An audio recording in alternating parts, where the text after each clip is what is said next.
আসসালামু আলাইকুম।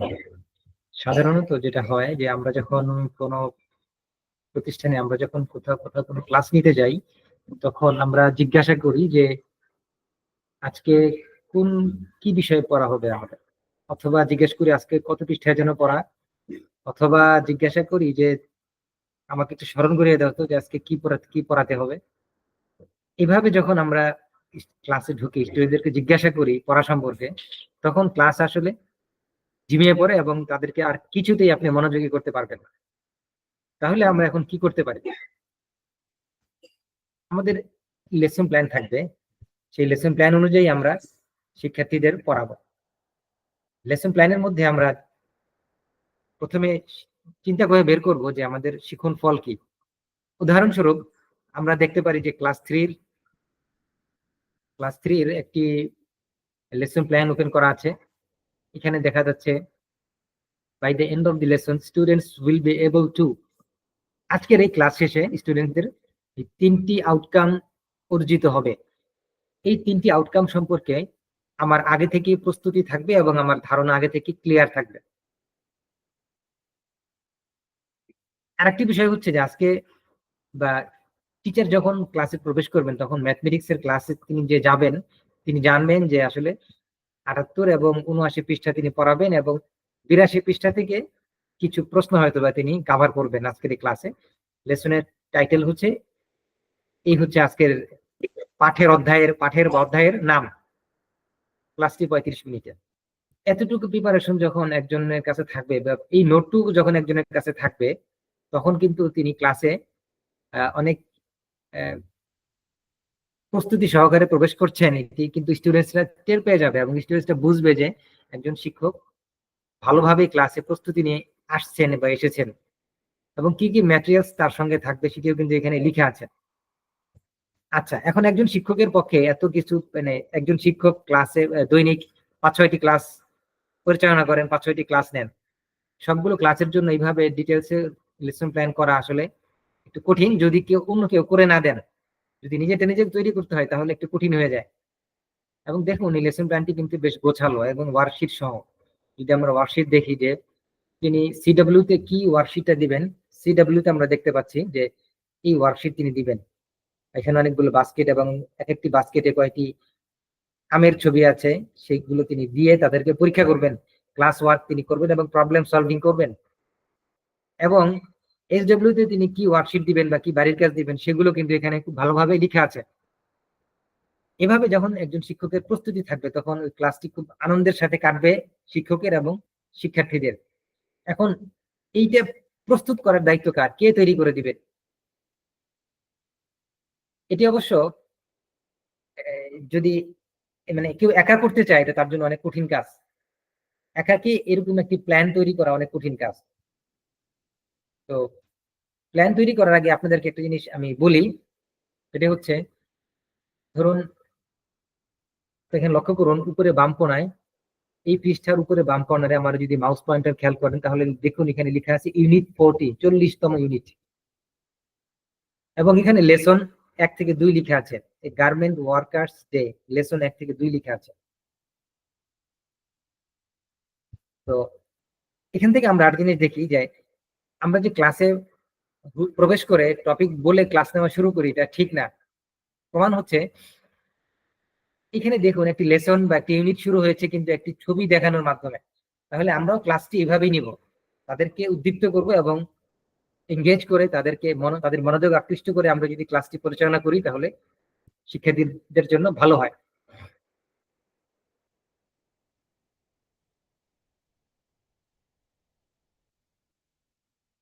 একটি লেসন মানে হচ্ছে একদিনে 40 মিনিটের ক্লাসে বা 35 মিনিটের ক্লাসে যতটুকু ডেলিভারি দেওয়া সম্ভব, যতটুকু উপস্থাপন করা সম্ভব, ওটাই হচ্ছে একটি লেসন। লেসন 1-2 তার মানে হচ্ছে একজন শিক্ষক চাইলে একদিনও পড়াতে পারেন, 2 দিনও পড়াতে পারেন, এটা শিক্ষকের এবং শিক্ষার্থীদের অবস্থা অনুযায়ী, পরিবেশ অনুযায়ী তিনি কাস্টমাইজ করবেন এবং তিনি হচ্ছে যে উপস্থাপন করবেন। 1-2 যেহেতু লেখা আছে তার মানে এটাও বোঝায় যে এই লেসনটি 2 দিনে উপস্থাপন যোগ্য। এই লেসনটি 2 দিন উপস্থাপন যোগ্য। এখানে অনেক রকম কাজ আছে, যদি ইংরেজি হয় তাহলে আমরা 4 স্কিলস দেওয়ার চেষ্টা করব। যদি ম্যাথমেটিক্স হয় তাহলে আমরা প্রবলেম সলভিং এর দিকে বেশি মনোযোগ দিব। প্রবলেম সলভিং এবং হচ্ছে লজিক ডেভেলপমেন্টের দিকে বেশি মনোযোগ দিব। ম্যাথমেটিক্সে অবশ্যই জ্যামিতি থাকে, অ্যালজেব্রা থাকে, যেটাই হোক তার জন্য ম্যাথমেটিক্স মুখস্থ না করে বরং যেন বাস্তব জীবনে প্রবলেম সলভিং এ যেন তারা ম্যাথমেটিক্সকে কাজে লাগায়, সেটার দিকে আমরা মনোযোগ দেবো। যদি ভাষা হয় ইংলিশ বা অ্যারাবিক হয়, ইংলিশ এবং আরবি হচ্ছে সেকেন্ড ল্যাঙ্গুয়েজ, সুতরাং সেটা যেন কমিউনিকেশনে 4টি স্কিল সেটি যেন প্রয়োগ করতে পারে সেই দিকে আমরা খেয়াল করব। মাতৃভাষা বা বাংলা যখন আমরা পড়াবো তখন দেখবো যে এরা যেন সৃজনশীল কাজ করতে ক্ষমতা অর্জন করে, সঠিক উচ্চারণ, শুদ্ধ উচ্চারণ, আবৃত্তি এবং ইমোশনকে যেন মাতৃভাষায় প্রকাশ করতে পারে, এই বিষয়গুলো আমরা চেষ্টা করব। প্রত্যেকটি বিষয় শিক্ষণের সময়, প্রত্যেকটি বিষয় শেখানোর সময় আমরা সেভাবেই লার্নিং আউটকাম ঠিক করব এবং সেই লার্নিং আউটকাম গুলো অ্যাকচুয়ালি লেসন ডিটেইল লেসন প্ল্যানের উপরে লেখা থাকবে। যাই হোক, আমি যেটা বলছি যে ডিটেইল লেসন প্ল্যান না, বরং যদি আমরা উইকলি লেসন প্ল্যান করি আরেকজনকে সাথে নিয়ে, তাহলে কত সহজে সেটি আমরা করতে পারি। উদাহরণস্বরূপ আমরা হচ্ছে দেখছি যে লার্নিং এখানে একটি টেবিল দেখতে পাচ্ছেন আপনারা। প্রথম টেবিলে হচ্ছে লার্নিং আউটকাম। আমরা যেই পাঠ পড়াবো সেই পাঠে দেখবো যে আমরা যেন 3টি লার্নিং আউটকামের বেশি যেন আমরা না নিয়ে ফেলি। অর্থাৎ একটি 30 মিনিট বা 35 মিনিটের ক্লাসের জন্য আমরা 3টি লার্নিং আউটকাম নির্ধারণ করব। এরপরে এরপরে কলামে আমরা লিখতে পারি সেই লেসন বা ইউনিট বা পেজ নাম্বার কত, সেটি হচ্ছে আমরা লিখবো এখানে। যেমন ধরুন সানডে, রবিবার দিন আপনি যেই পাঠ বা যেই পেজ নাম্বার পড়াবেন সেই পেজ থেকে আমরা লার্নিং আউটকাম গুলো নিব এখানে। লার্নিং আউটকাম যেন অবশ্যই মেজারেবল হয় এবং লার্নিং আউটকাম গুলো যেন বায়বীয় না হয়, বরং যেন স্মার্ট হয়। SMART, S for specific. আমি যদি লিখি যে লার্নিং আউটকামটি অ্যাকচুয়ালি কি হবে, তাহলে বিষয়গুলো এরকম হবে। এস, তারপরে হচ্ছে এম মানে মেজারেবল, এরপরে হচ্ছে এ অ্যাচিভেবল মানে যেটা অ্যাচিভ করতে পারবেন, আর রিয়েলিস্টিক যেটি হচ্ছে বাস্তব। বাস্তব বলতে 35 মিনিটের ক্লাসে এটা অবশ্যই অর্জন করা সম্ভব হবে বা অর্জন করা যাবে। এবং হচ্ছে রিয়েলিস্টিক বলতে হচ্ছে যেটা আসলে বাস্তব, এক ধরনের অ্যাচিভমেন্ট, বাস্তব অ্যাচিভমেন্ট, অবাস্তব অ্যাচিভমেন্ট না, অবাস্তব অ্যাচিভমেন্ট। অর্থাৎ কোন শিক্ষক যদি বলে আজকে আমি এটা অর্জন করবো এবং তিনি সত্যি সত্যি অর্জন করলেন যা আসলে জীবনে কোনো কাজে লাগে না, তাহলে কিন্তু সেটা রিয়েলিস্টিক হলো না। টিতে টাইম বাউন্ড মানে হচ্ছে এই 35 মিনিট তিনি শেষ করতে পারবেন। আর এ ফর অ্যাচিভেবল মানে স্টুডেন্টসরা সেটা অ্যাচিভ করতে পারবে, অ্যাচিভ করতে পারবে তাদের বয়স, স্থান, কাল, পাত্র ভেদে এবং পাঠ অনুযায়ী তারা এটা পারবে, অ্যাচিভেবল। এম হচ্ছে মেজারেবল, অর্থাৎ যেটা আপনি ইভ্যালুয়েট করতে পারবেন বা পর্যবেক্ষণ করতে পারবেন যে না তারা আসলেই সত্যি সত্যি অর্জন করেছে, ওটা হলো মেজারেবল। আর স্পেসিফিক মানে হচ্ছে একটি মাত্র, মানে অনেক 3-4টি লার্নিং আউটকাম একটার মধ্যে থাকবে না, মানে একটি লার্নিং আউটকামের মধ্যে মাত্র একটি থাকবে, স্পেসিফিক থাকবে। তাহলে এই হচ্ছে SMART। পেজ নাম্বার তো খুব সহজেই আপনি পেজ দিতে পারবেন। সেখানে অবশ্যই আমরা 2-3টা পেজ নাম্বার টার্গেট করব না, বরং 1 পেজ বা 2 পেজ করব। এবং আজকে হলো সানডে, কালকে হচ্ছে মানডে, এরপরে হচ্ছে টিউসডে। এভাবে একটি সপ্তাহে আমরা 5টি দিন পাই। রুটিনে দেখবো যে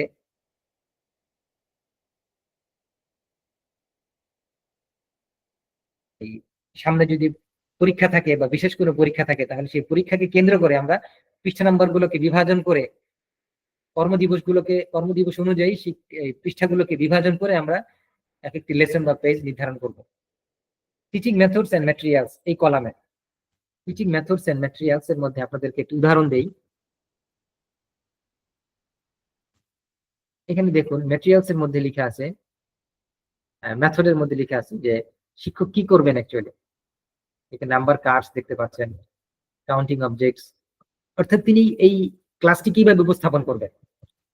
তাহলে টিচিং মেথডস এন্ড ম্যাটেরিয়ালস এর মধ্যে সংক্ষেপে লিখতে পারেন যে ক্লাসটি কিভাবে কন্ডাক্ট করবেন, CW কি থাকবে এবং SW কি থাকবে, ওটার সাথে সঙ্গতি রেখে ক্লাসটি কিভাবে পরিচালনা করা হবে, এটি হলো টিচিং মেথডস। এবং ম্যাটেরিয়ালস, কোন ক্লাসে আপনি স্লাইড দেখাতে পারেন, সেই স্লাইডে অ্যাকচুয়ালি একটু বাচ্চাদেরকে অবশ্যই স্লাইড ভালোভাবে তৈরি করতে হবে। সেই স্লাইড তৈরি করার নিয়ম আমি এখানে বলছি না, বরং যদি আপনি স্লাইড হয় অথবা কোনো চার্ট হয়, কোনো ডায়াগ্রাম হতে পারে, অথবা কোনো বাস্তব উপকরণ আপনি ক্লাসে নিয়ে আসতে পারেন। এইগুলো হচ্ছে ম্যাটেরিয়ালস। কোনো ওয়ার্কশিট হলে সেই ওয়ার্কশিট থাকবে। মোটামুটি একদিনে, যেমন ধরুন সানডেতে কি হবে সেটি যদি কোনো শিক্ষক, কোনো 2জন শিক্ষক বা 3জন শিক্ষক একত্রে বসে পর্যালোচনা করে, ফর এক্সাম্পল ক্লাস 7-এর ম্যাথমেটিক্স রবিবার কি পড়ানো হবে, সোমবার মঙ্গলবার কি পড়ানো হবে, এবং আগামী 2 মাসে কি পড়ানো হবে, সেটি যদি ভাগ ভাগ করে 2-3জন টিচার একসঙ্গে বসে সাপ্তাহিক লেসন প্ল্যান বিভাজনের চিন্তা করে, তাহলে খুব সহজেই চিন্তা করতে পারবে এবং এটা খুব সহজেই বের করা সম্ভব। একার পক্ষে কঠিন, বাট 2জনের পক্ষে এটি করা সহজ। তাহলে learning outcome, lesson, teaching methods, CW, HW. CW থাকতেই হবে, তা না হলে ক্লাসে আপনি কিভাবে স্পেসিফিক, কিভাবে আপনি মেজার করছেন, ক্লাসের মধ্যে যে আপনি মেজার করছেন তা কিভাবে মেজার করছেন, এই জন্য সিডব্লিউ থাকতে হবে। আর হচ্ছে অ্যাচিভেবল, অ্যাচিভ করা যাচ্ছে কিনা, তাহলে সিডব্লিউ হচ্ছে মেজার করতে পারছেন কিনা এবং সেটা অ্যাচিভ করা যাচ্ছে কিনা এবং ওই টাইমের মধ্যে করা যাচ্ছে কিনা, এই জন্য কিন্তু সিডব্লিউ দিতে হয়।